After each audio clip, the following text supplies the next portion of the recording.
తెలంగాణ అస్తిత్వంపై దాడి చర్చ అనేటువంటి ఒక మంచి తెలంగాణ సమాజాన్ని మరొకసారి సాంస్కృతిక పరంగా సాహిత్యపరంగా మేల్కొల్పే ఒక కార్యక్రమాన్ని ఏర్పాటు చేసినటువంటి మన గౌరవ అక్క కవితక్క గారు, మిగతా పేరు పేరున పెద్దలందరికీ, మా ఉస్మానియా కాకతీయ యూనివర్సిటీ ఉద్యమకారులకు మరియు పత్రికా విలేకరులందరికీ కూడా పేరు పేరున తెలంగాణ ఉద్యమ అభివందనలు తెలియజేస్తూ ఉన్నాం. ఇప్పటి వరకు మరి మేధావులు కావచ్చు, యువకులు, వివిధ రాజకీయ పార్టీలలో పనిచేసినటువంటి అందరూ కూడా మరి చాలా అద్భుతంగా చెప్పారు. అయినా కానీ మరి ఒక ఉడతా భక్తిగా మరి నాకు కూడా చెప్పాలంటుంది కాబట్టి మన ఈ అవకాశం ఇచ్చినటువంటి అక్కగారికి మరొకసారి కృతజ్ఞత తెలియజేస్తూ, ఈ యొక్క తెలంగాణ తల్లిని ఒక రూపాన్ని మార్చి నిజంగా రేవంత్ రెడ్డి గారు తన జీవితంలో ఒక మూర్ఖుడిగా, ఒక అనామకుడిగా మిగిలిపోయిందని చెప్పి నా అభిప్రాయం. ఎందుకంటే ఆ ఒక తెలంగాణ తల్లి ఆవిష్కరణ రోజు నుండి ప్రతి ఇంట్లో అంటే గ్రామాల్లో, తండాల్లో కానీ ఒక చర్చ మొదలైంది. అసలు ఏంటి ఈ తెలంగాణ తల్లి అంటే అద్భుతంగా ఉన్నటువంటి తెలంగాణ ఉద్యమంలో మరి స్ఫూర్తిగా తీసుకున్నటువంటి తెలంగాణ తల్లి రూపాన్ని మార్చి మరి ఒక కొత్త రూపాన్ని తయారు చేసిండు. అసలు వీడే ముఖ్యమంత్రి అనే కాడికి వచ్చేసింది. చాలా అంటే ఆ పదాలు అగ్లీగా కూడా ఆ ముఖ్యమంత్రిని తిట్టడం జరుగుతూ ఉన్నది. మరి ఒక తెలంగాణ గురించి, తెలంగాణ బతుకమ్మ నేపథ్యం తెలియదా ఈ ముఖ్యమంత్రికి? లేదంటే ఏదైనా సీమాంధ్ర తొత్తులకు తొత్తుగా ఉన్నటువంటి వ్యక్తి కదా, మరి వారి చెప్పు చేతుల్లో ఉండి మన యొక్క అస్తిత్వాన్ని దెబ్బతీసే విధంగా ఈ ప్రయత్నం చేసిండా? ఇంతవరకు మా ఉస్మానియా మిత్రుడు, ఎంబీసీ మిత్రుడు కూడా చెప్పిండు. ఒకటే మరి ఈ సందర్భంగా ప్రపంచంలో అంటే ఒక గుళ్ళో కానీ మన ఇంట్లో కానీ పూజలు చేయాలంటే పువ్వులను సమర్పిస్తాం దేవుడికి. కానీ పూలనే పూజించే గొప్ప సాంప్రదాయం ప్రపంచంలో తెలంగాణ ఒక్కకాన్నే ఉన్నదని చెప్పేసి ఈ సందర్భంగా మీకు తెలియజేస్తా ఉన్నా. ఈ యొక్క పువ్వుల్లో కూడా మీరు గమనించిందో లేదో, కట్ల పువ్వులు, పిచ్చి పువ్వులు అంటాం మనం. పిచ్చి పువ్వులను జడలో పెట్టుకోం మనం. కానీ బతుకమ్మ పండుగ ఎంత గొప్పదో ఆలోచించండి.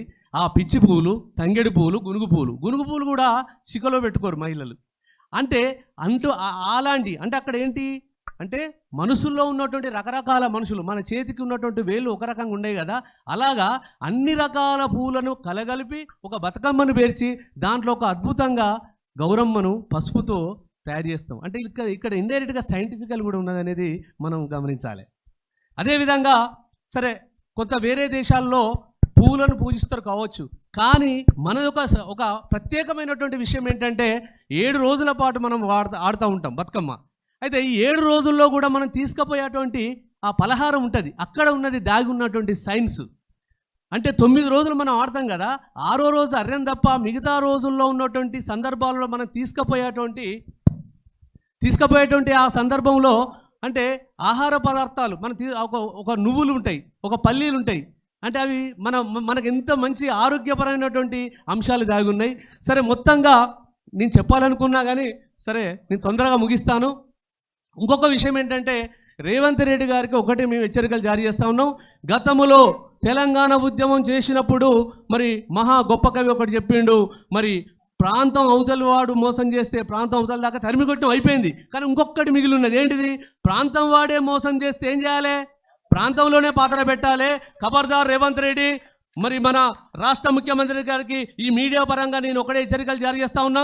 మరి ఒక బీసీ బహుజనులుగా మేమంతా కూడా ఈ యొక్క తెలంగాణ అస్తిత్వానికి ఇప్పటికే నువ్వు తాగినవు బిడ్డ, మరి ఇదే విధంగా నువ్వు కొనసాగుతా మాత్రము ఈ యొక్క బీసీ బహుజనులు మేమందరం కూడా మరొక ఉద్యమం మరి నడుపుతామని చెప్తూ, అదేవిధంగా ఈ యొక్క తెలంగాణ అస్తిత్వాన్ని దెబ్బతీసే విధంగా నువ్వు భవిష్యత్తులో ఇంకా నీ కార్యక్రమాలు మార్చుకోవాలి. తెలంగాణ తల్లిని యథావిధంగా మళ్ళీ ప్రతిష్టాపన చేయాలి.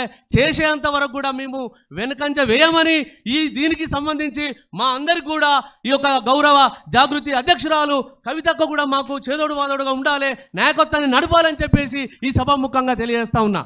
కాబట్టి ముందు కూడా మరి యొక్క కాంగ్రెస్ పార్టీ వారు ఖచ్చితంగా దీని మీద మీ యొక్క ముఖ్యమంత్రికి మీరు తెలియపరచుకునే విధంగా కూడా మీ పార్టీ శ్రేణులు మరి తెలిసే విధంగా కూడా ముందుండాలని తెలియజేస్తూ ముందు ఈ యొక్క ఉద్యమం ఆగదని మరొకసారి మీ అందరికీ ధన్యవాదాలు తెలియజేస్తూ ముగిస్తున్నాను. జై తెలంగాణ.